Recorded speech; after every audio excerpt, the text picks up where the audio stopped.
Buenos días a todos nuevamente. Esta es una sesión más del proyecto Xochitl Yocoyaljo, Poéticas de la Escucha, que estamos haciendo con el apoyo de la Fonoteca Nacional de México y su director, Pavel Granados. Y bueno, pues en esta sesión del día de hoy tenemos a un invitado bastante especial.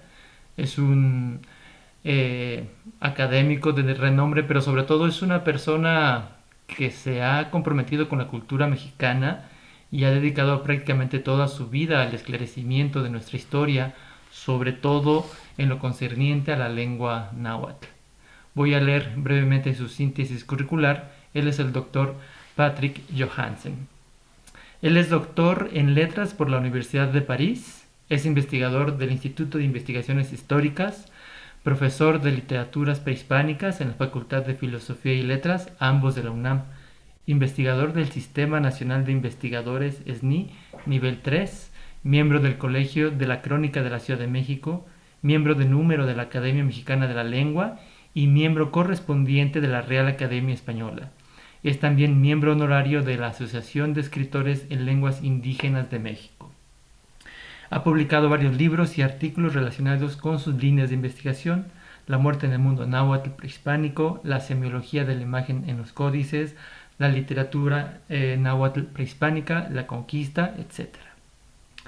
En noviembre de 2020 fue galardonado con el Premio Universidad Nacional, otorgado por la Universidad Nacional Autónoma de México en la categoría Investigación en Humanidades.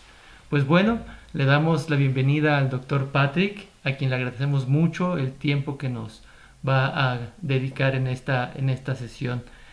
Pues doctor, bienvenido, muchas gracias por estar aquí. Muchas gracias, Elías, y buenos días a todos y todas. Muchas gracias, doctor. Pues estamos en este proyecto en el cual están convocados artistas y gente interesada en la cultura mexicana, y nos importa que ellos pues tengan contacto con las personas que están siendo los forjadores de este México en su dimensión, digamos, intelectual, académica, humanística. Y esa es una de las principales motivaciones que nos pareció relevante para hacer que usted también estuviera en este proyecto. Le agradecemos muchísimo su presencia. Entonces quisiéramos aprovechar pues para también dar a conocer al público en general un libro de esta factura, de esta envergadura, que es El español y el náhuatl, Encuentro de dos mundos 1519-2019, editado por la Academia Mexicana de la Lengua. Esto es un título de más de 700 páginas. En este libro él recoge, me parece que, pues toda una vida a la investigación, ¿verdad, doctor? Así es, ¿eh? Muchos años apasionados. Yo le quería yo preguntar, entre muchas cualidades, sobre todo, eh, ¿cuáles son los retos que usted ha, digamos, enfrentado al estudiar la cultura náhuatl?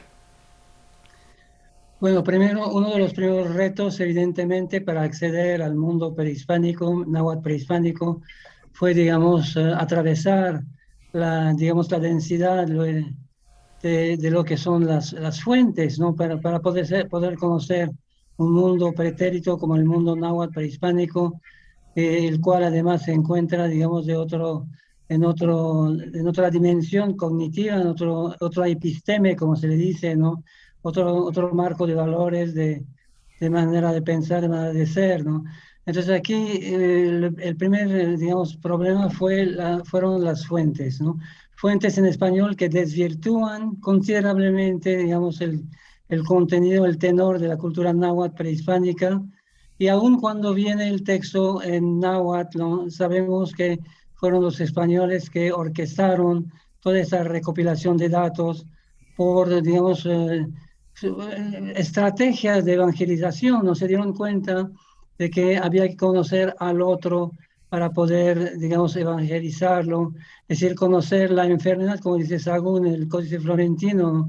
Conocer la enfermedad, los síntomas de la enfermedad de la que padecía, para poder aplicar, digamos, la medicina apropiada, ¿no? Entonces, de la perspectiva de recopilación de los datos, por mucho que vengan los textos en náhuatl, pues hay que ver que es una refracción primero de la oralidad al alfabeto, de la imagen al alfabeto, y el el reto para mí fue tratar de estimar el índice de refracción que implicaba, digamos, esta recopilación, ¿no? En este caso.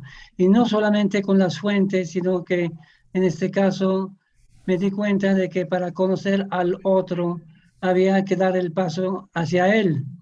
La primera, digamos, el primer reto fue aprender el náhuatl, aprender la lengua náhuatl, y no de manera superficial, metiéndose profundamente. Por eso yo estuve con mi querido maestro León Portilla en el seminario desde hace, bueno, hace 40 años prácticamente, y además yo iba a las serranías mexicanas para practicar el náhuatl, para no solamente tener un medio de comunicación en esta lengua, sino sentir, digamos, el peso de cada palabra y la profundidad que entrañaba la lengua, ¿no?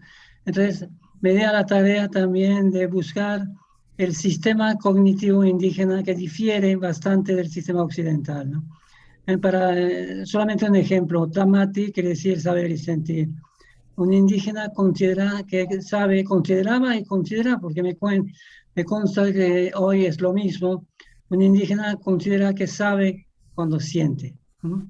Eso sería un primer punto, digamos, de esa dificultad, de ese camino que me llevó a buscar una empatía, tratar de pensar como el indígena podría haber pensado en ese contexto prehispánico, en la medida en que las fuentes lo permiten, evidentemente, porque es evidente que no me puedo yo poner en la piel del indígena prehispánico y pensar como él pensaba.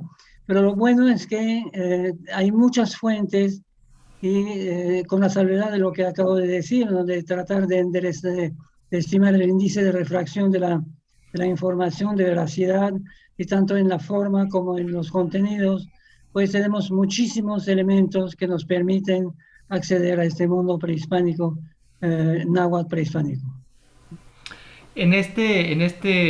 Digamos, confrontación con las fuentes que usted ha realizado, pude leer que usted tiene una consideración bastante crítica hacia, digamos, mm, los elementos que tienen que ver con las concepciones del cristianismo. Pero me imagino, salvo que usted me diga lo contrario, que no solamente había que depurar estos textos de este tipo de visiones, sino que también historiográficamente usted recibía ya un conjunto de saberes sobre la cultura mexicana que también tenía otro tipo de resabios. Me imagino que los del siglo XIX, ciertas visiones del positivismo, también algunas visiones, digamos, por decirlo rápidamente, del nacionalismo mexicano, digamos, que serían todos estos una serie de capas que habría que quitar de los textos para poder, digamos, conocerlos, comprenderlos. Claro que son muchas capas, pero en general yo me fui directamente a a la primera capa, a la capa del siglo XVI, a los primeros documentos. No considero yo todas esas capas posteriores que vienen que van en contra, de hecho, de todo eso, porque la cultura náhuatl prehispánica fue más o menos, hay que decir que fue más o menos respetada por los españoles en el siglo XVI. Y es después que se abandonó totalmente, inclusive podemos decir que con la independencia empeoran las cosas, ¿no? Porque ya no hay, digamos, el oprobio de los españoles, pero hay el oprobio de la miseria en que caen los indígenas, que se vuelven indios en este caso, ¿no? Porque, digamos, el español se equivocaba cuando decía que los indígenas de México eran indios, porque habían el error que había cometido Colón, ¿no? En este caso, pero todavía no tenía, digamos, un tenor despectivo, el cual va a tener después, y más todavía con el positivismo, en que las culturas indígenas para el positivismo es, digamos, un freno para el progreso del país, ¿no? y casi se llegó a prohibir prácticamente el uso de las lenguas vernáculas de México, ¿no? O sea, yo no estuve viendo todo eso, sí estuve analizando, como lo dices muy bien, todo de este contexto cristiano en el que específicamente en los contextos mitológicos, ¿no? Para el mundo cristiano, todo lo que es luz, todo lo que es masculino, todo lo que es, digamos, suena a luminosidad es positivo, todo lo que es oscuridad femenino sería como algo contagiado por el diablo, ¿no? En este caso. Y decía Sahagún, por ejemplo, que los cantares mexicanos, los cantares que él mismo recopiló, ¿no? Eran arcabucos breñosos donde se escondía el diablo, ¿no? Porque no podía entender, digamos, todo el contexto de un cantar prehispánico, ¿no? Ujú. Y digamos, a diferencia de estas concepciones que prevalecieron durante mucho tiempo, porque incluso hasta el siglo XX encontramos opiniones que casi son idénticas a las de un franciscano del siglo XVI, ¿no? Claro. Es decir, pareciera que durante siglos este tipo de opiniones como la que expresa Sagún en esta obra, pareciera que no se movieron un solo milímetro, ¿no?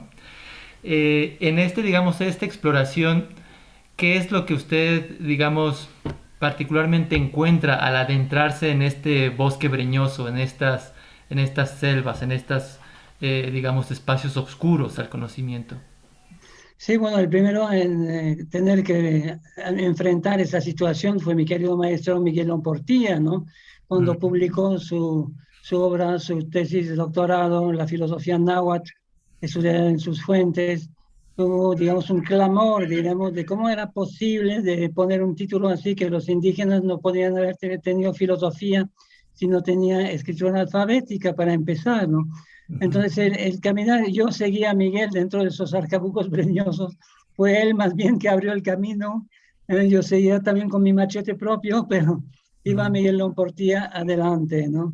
ujú, Entonces, aquí yo creo que sí era importante. Cuando yo empiezo, digamos que toda la obra de Miguel Portilla ya se había, digamos, impuesto a la mayoría de la gente. Ya muchos eran los que seguían, digamos, todos los postulados de Miguel en cuanto a, digamos, la grandeza de esa cultura pasada de los nahuas, de los mexicas, de los nahuas en general, ¿no?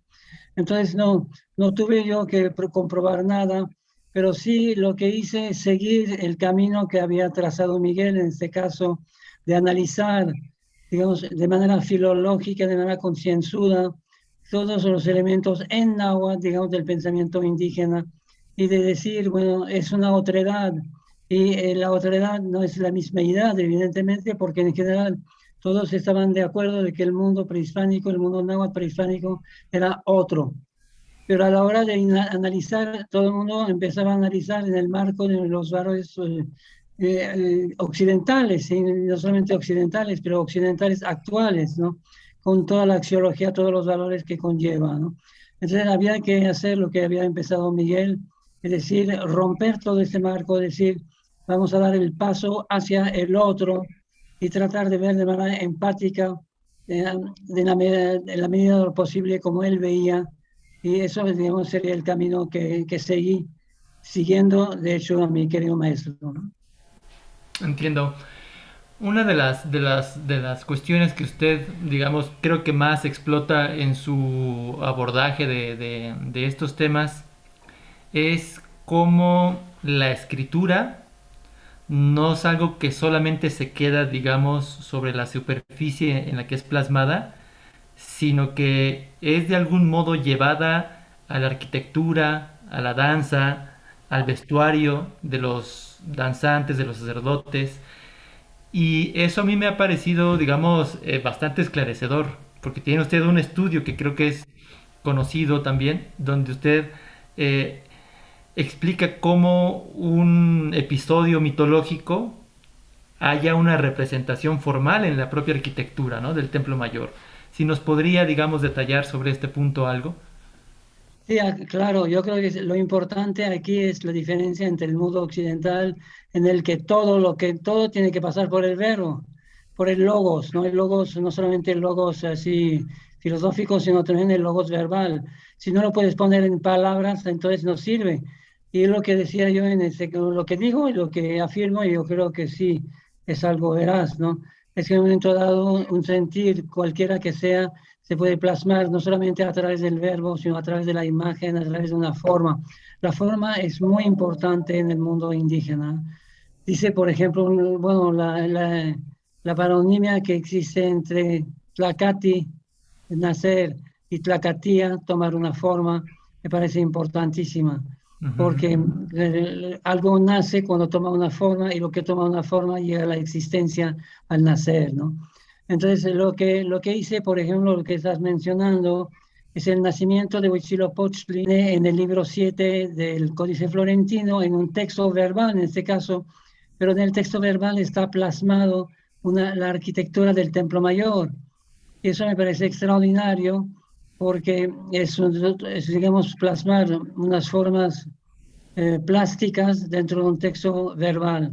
Porque decimos que cuando, por ejemplo, están los Coyolxauhqui, los Tzontzontuisnahuas persiguiendo, bueno, subiendo a la montaña, al Coatepetl, para matar a Coatlicue, entonces vemos que en el texto hay Tzompantitlán, Coaxalpan, Apetla, Tlatlacapan y Tlacazoucan. Tenemos el perfil del Templo Mayor dentro de un texto verbal. Entonces aquí lo que insisto mucho es que en el mundo prehispánico hay lo que se llama sinestesia. Se pasa de un registro sensible a otro de manera, digamos, global, holística, ¿no? Lo que se ve también se siente, se toca, y lo que se oye también, de cierta manera, se aprende a través de un colorido, de los sonidos y todo eso. Digamos, eso complica muchísimo la tarea del historiador, si se mantiene, digamos, en su trinchera de historiador y no trata de dar el paso hacia la filología, hasta la poesía inclusive. Y me parece que el mundo indígena prehispánico, el mundo náhuatl, en lo más particular, es un mundo de la poesía. Por eso, digamos, los sonidos, la poética de la escucha es importantísima porque, digamos, a través de esta comunicación sensible, digamos, se pasan, digamos, una información cualquiera que sea, ¿no? Claro, ahora que lo menciona, de hecho en este episodio que usted está narrando, este pasaje mítico, es Huitzilopochtli el que se está comunicando a través del vientre de su madre y Así es, está adquiriendo información a través de él para conocer cuál es el ascenso de estos guerreros que vienen por él, ¿no? así es, Y es un relato donde la escucha está como un algo capital. claro. Si no hubiera eso, el desenlace de este relato hubiera sido completamente otro, ¿no?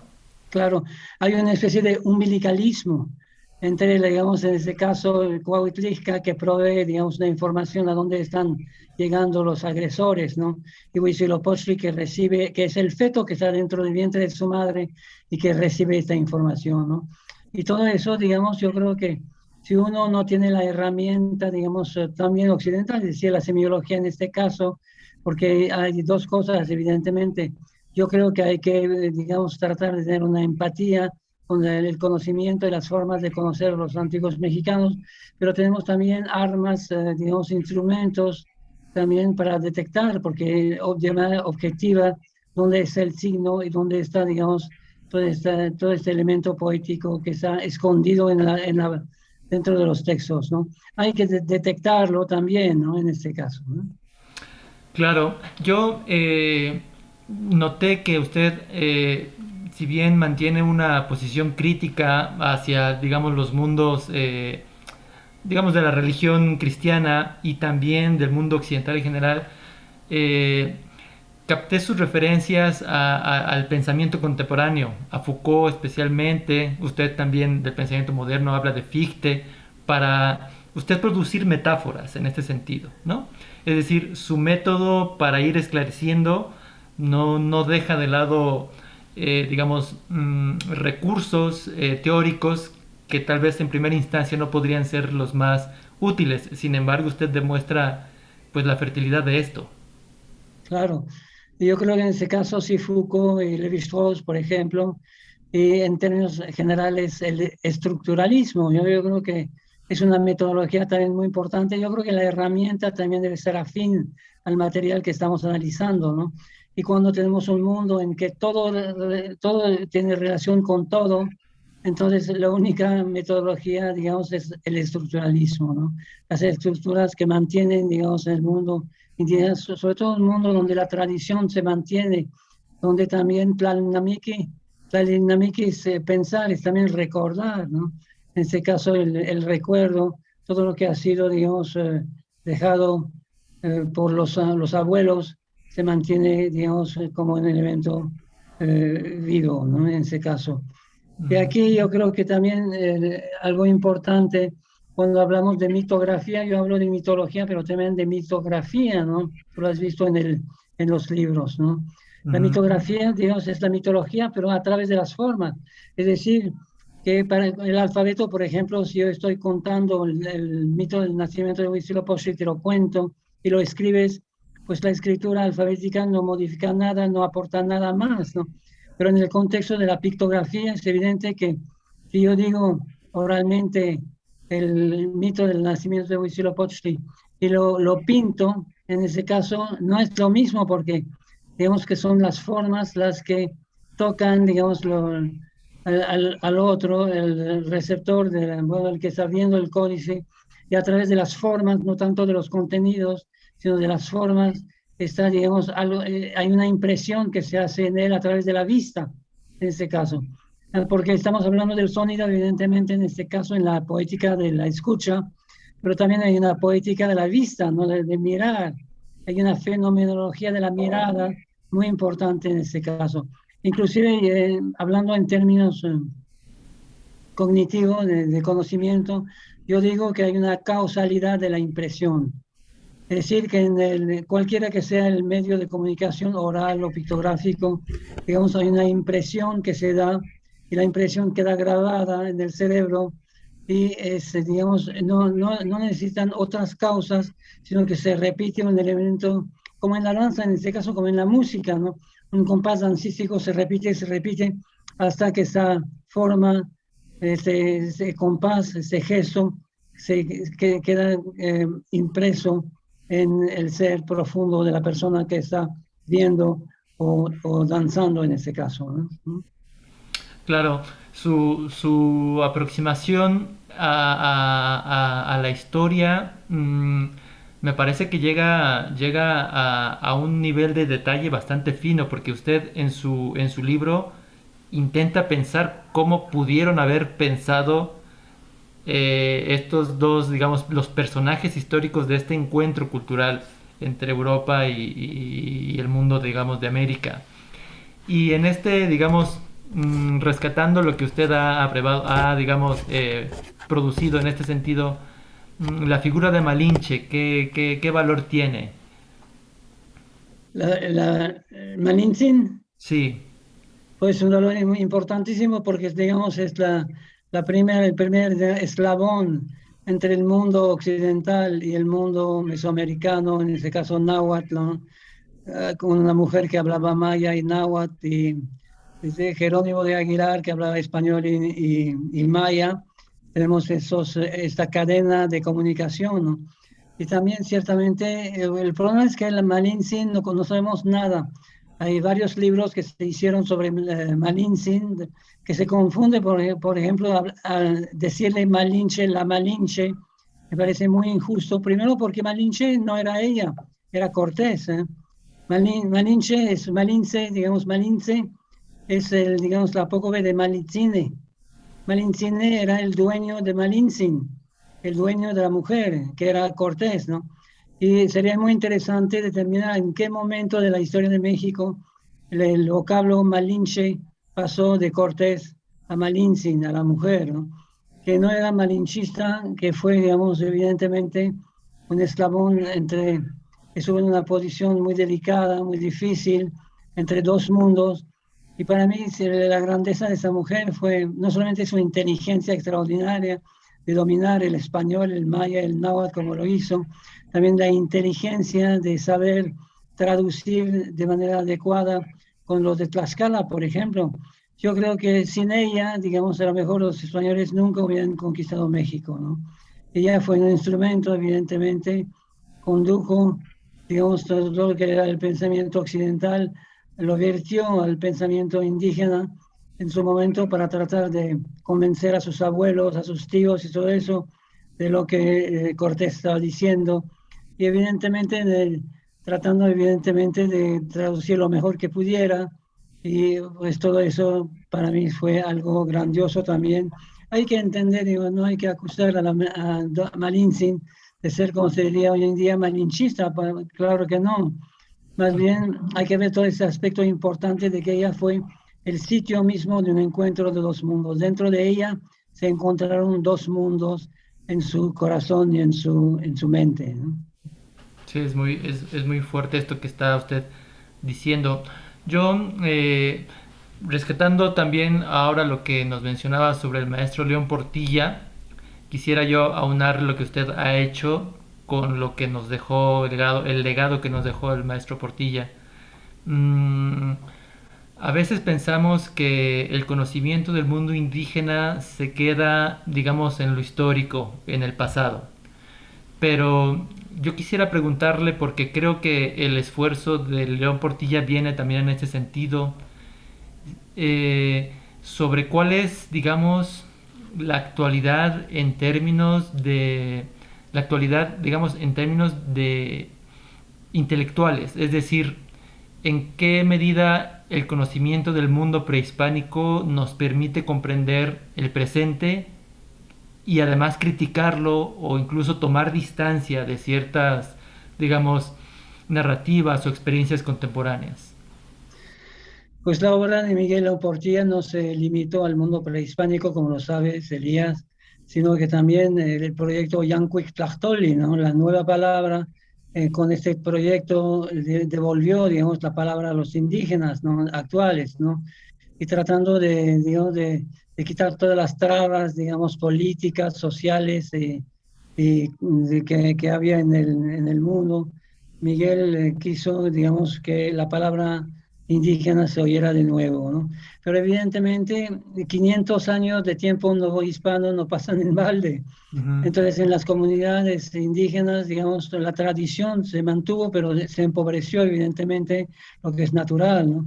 Yo creo que el hecho de tratar de actualizar el mundo prehispánico, de restituir a los indígenas, digamos, este pasado que desconocen, porque me consta que en las serranías indígenas, bueno, solamente los maestros saben de Motecuzoma y todo este pasado indígena, ¿no? Porque ellos tienen la tradición, sus danzas y toda la tradición que ha filtrado, digamos, que desde 500 años, pero digamos la historia en sí no la conocen realmente. Y la obra de Miguel no fue solamente para el público mexicano, el público, el mundo en general, ¿no? Sino también y sobre todo para los indígenas, para que los indígenas, digamos, recuperaran de cierto modo la grandeza de su pasado y no se consideraran como lo hacen, como lo hicieron por lo menos durante un tiempo, como simples más iguales, ¿no? Porque lo que es triste en las comunidades indígenas es que ellos se menosprecian comparándose con el mundo occidental. Es lo que Miguel siempre ha tratado de combatir, ¿no? En un momento dado, restituyendo al mundo indígena su grandeza. Y al conocer su pasado grandioso, el indígena, por muy empobrecido que esté hoy en día, pues digamos, recuperaba un pasado legítimo, su pasado y la grandeza de ese pasado. Y ese pasado lo engrandecía de cierta manera. Hoy en día, por mucho que lo viéramos ahorita en la pobreza extrema en la que se encuentran los indígenas todavía hoy en día, ¿no? Sí, doctor Patrick, usted a propósito de esta posibilidad de abrir lo indígena desde lo antiguo hacia lo moderno con digamos, una visión crítica, desde mi punto de vista, su exploración de la sexualidad a través de los textos ha sido uno de los aportes, digamos, más destacables, yo diría, de su trabajo, porque justamente Si hay algo que es distintivamente moderno hoy, es el tema de la sexualidad. Y usted lo ha, digamos, explorado a través de los textos nahuas. ¿Qué nos podría decir sobre esto? Pues sobre eso yo creo que sí, en mi libro Awilcuicat, ¿no? Que tú acabas de Sí. mencionar, ¿no? Awilcuicat, Cantos de Placer, aquí está exactamente. Yo hablo de todo el contexto erótico del mundo indígena prehispánico, algo muy importante porque los indígenas estaban muy cerca de la naturaleza, es decir, que lo cultural estaba muy enraizado, arraigado en lo biológico. Y la sexualidad, que es precisamente, digamos, la vida que se opone a la muerte, de hecho, el eros y el tánatos, que son dos conceptos aparentemente freudianos, pero que Ujú. queda claro de que los antiguos mexicanos lo conocían y lo cultivaban de este modo. Yo creo que el eros es importantísimo. Y en todo ese en el contexto de este libro estoy rescatando todo lo que concierne el sexo, lo erótico, y evidentemente los cantos eróticos, los cuecuechcuicat, famosos cuecuechcuicat, en este contexto, ¿no? Y el albur, porque el albur mexicano es claro de que ya se encuentra en esos cantares eróticos, ¿no? Entonces yo creo que sí es un punto, es una vertiente que ha sido también considerada porque Miguel también hizo un libro sobre el erotismo indígena con una selección de textos, pero en mi caso yo quise analizar de manera profunda, digamos, hasta cuál era el alcance erótico de muchos de los cantos. Y yo creo que en este caso, por ejemplo, es donde el cristianismo fue un obstáculo para llegar realmente, hicieron todo lo que pudieron para obstaculizar, digamos, la percepción de una manera cultural de cultivar el eros, que evidentemente condenaba a la iglesia, ¿no? Porque era muy natural el eros en este caso. Y a veces la visión que tenemos de todo eso a través del discurso español es no solamente insuficiente, sino también errónea. Y aquí yo creo que a través de la información que reúne en este libro, creo haber restituido, digamos, la postura indígena respecto del erotismo, no solamente la sexualidad, sino también el amor, porque siempre estamos hablando de la sexualidad, pero me parece que el abanico indígena abarca sin divisiones como en el mundo cristiano, donde el amor místico sí es bonito, el amor sexual es una cochinada, como en ese caso, ¿no? Entonces yo creo que sí, esta unidad amorosa, erótica, es importantísima. Yo creo que fue un pueblo que supo, que supo, digamos, explotar, digamos, todo lo que fueran los elementos pulsionales, la pulsión humana, que es el, digamos, lo que queda del instinto animal, es una pulsión sexual en este caso, pero embellecida con cantos, con danzas y también con, digamos, todo lo que sea la alegría y la risa, porque los albures también son, digamos, elementos eróticos, pero también muy, digamos, poéticos, podríamos decirlo también así, ¿no? Ujú. Desde su punto de vista, ¿cuáles serían los retos para los nuevos investigadores que están en este campo de estudios? Los retos para mí sería, digamos, utilizar una herramienta que permita llegar al meollo digamos, de la otredad, ¿no? Porque evidentemente si nos quedamos con las apariencias, con los puros datos duros, pues no vamos a encontrar nada. Yo creo que hay que buscar, precisamente hay que hacer uso de la filología, de la poética, no solamente de toda la instrumentación que tiene el historiador y el antropólogo para detectar elementos culturales de la otredad, ¿no?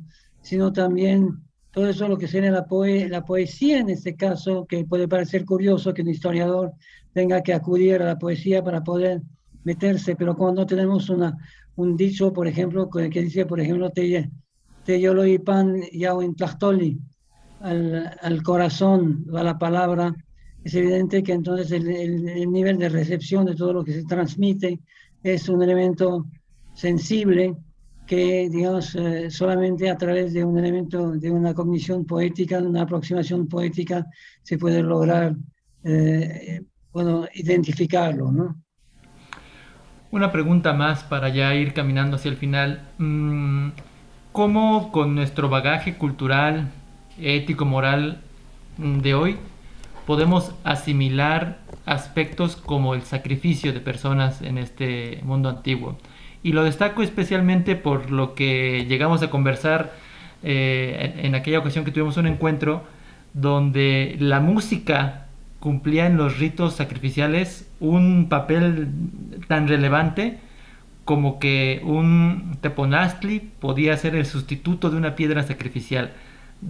De esa categoría es la relación entrañable entre la música y todo, digamos, la religiosidad prehispánica de los nahuas. Claro, eso es un punto muy importante como un pueblo que tenía cantos, poesía tan fina, digamos, huehuetlactolis tan filosóficos, toda esa cultura extraordinaria que hicieron esos templos, esas pirámides.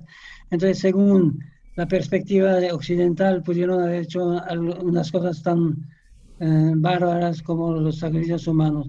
Lo que hay que ver aquí, yo creo que lo que hicieron los antiguos nahuas es considerar al hombre, bueno, o aplicar, digamos, lo que sería el hombre real, el hombre también que tiene todo un bagaje animal, ¿no? En ese caso, no hay que olvidar que somos animales, ¿no?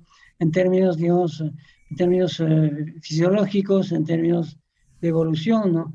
Entonces, sí, la violencia, el eros, por ejemplo, la violencia en términos muy generales, estaban dentro del programa genético del hombre todavía, por mucho que el hombre quisiera en un momento dado luchar en contra de esa violencia, había esa violencia que había que canalizar. Y yo creo que el sacrificio humano es precisamente cuando el ser indígena está integrando, digamos, un elemento pulsional, así repito esta palabra, pulsión, ¿no?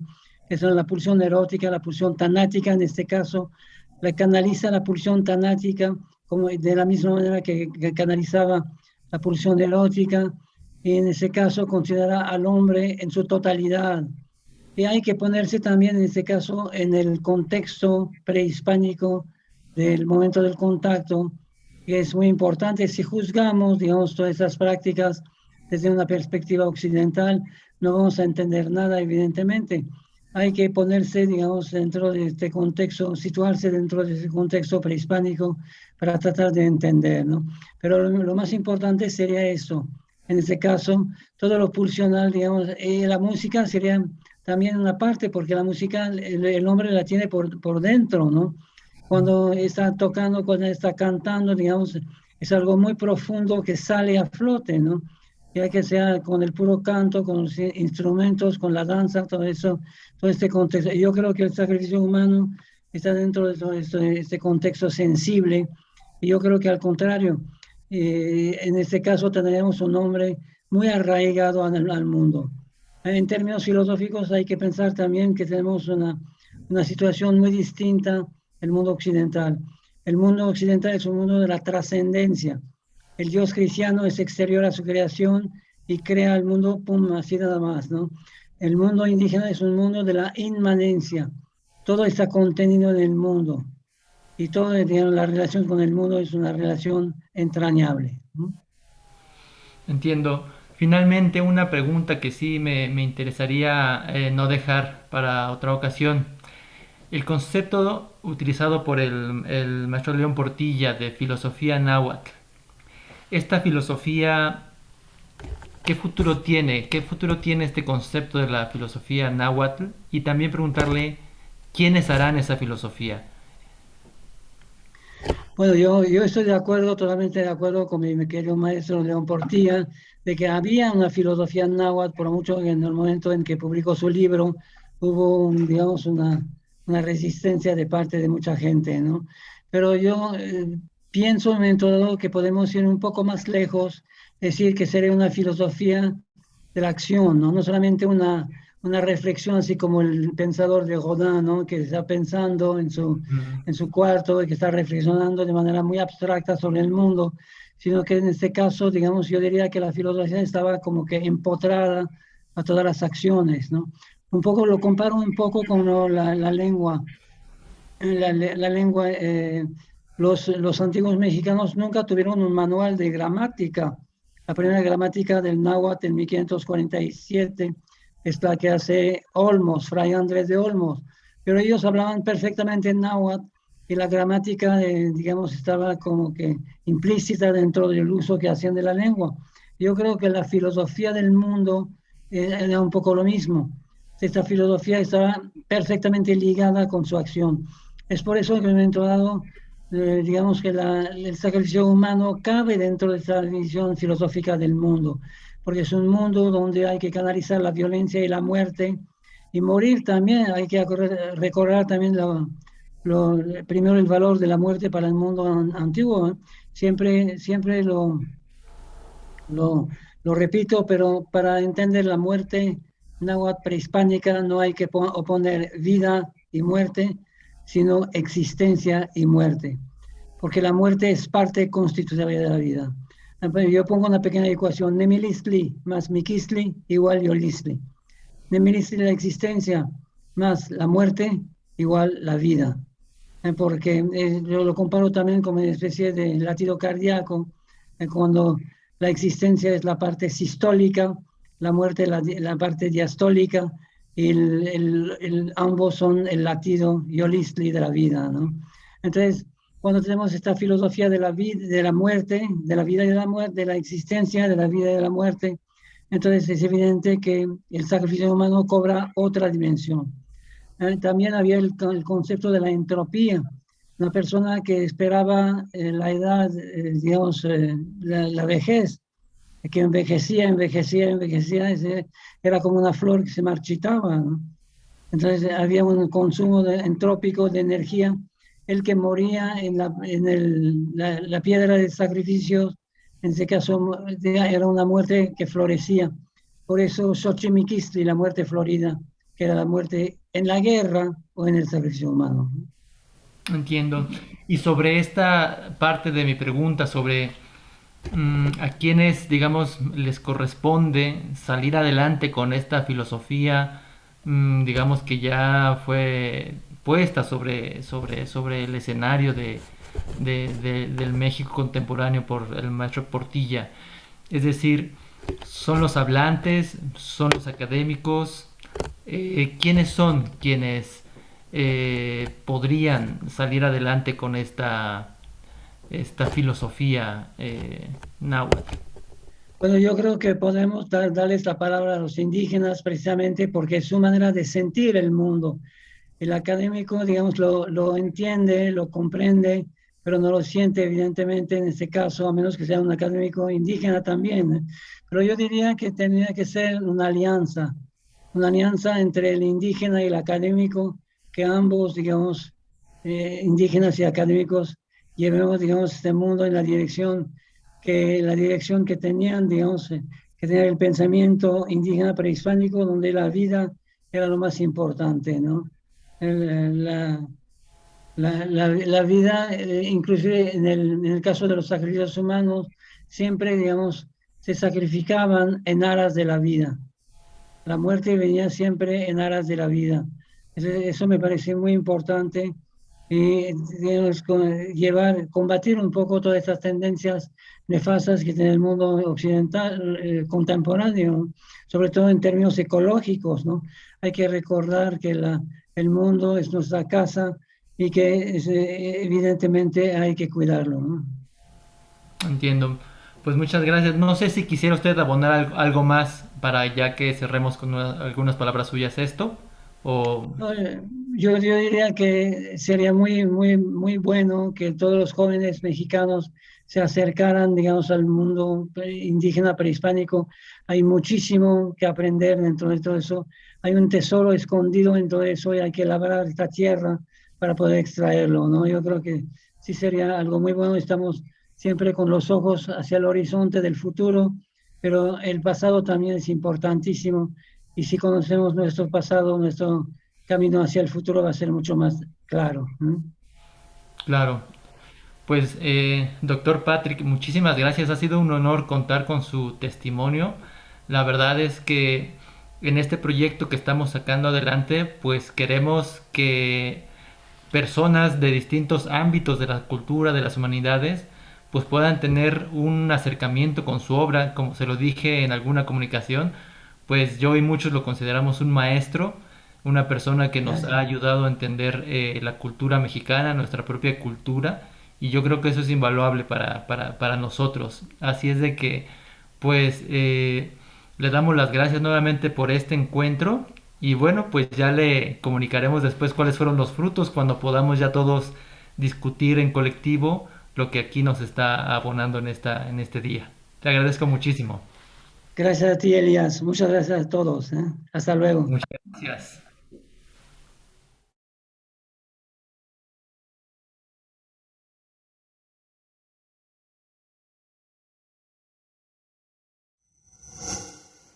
Gobierno de México.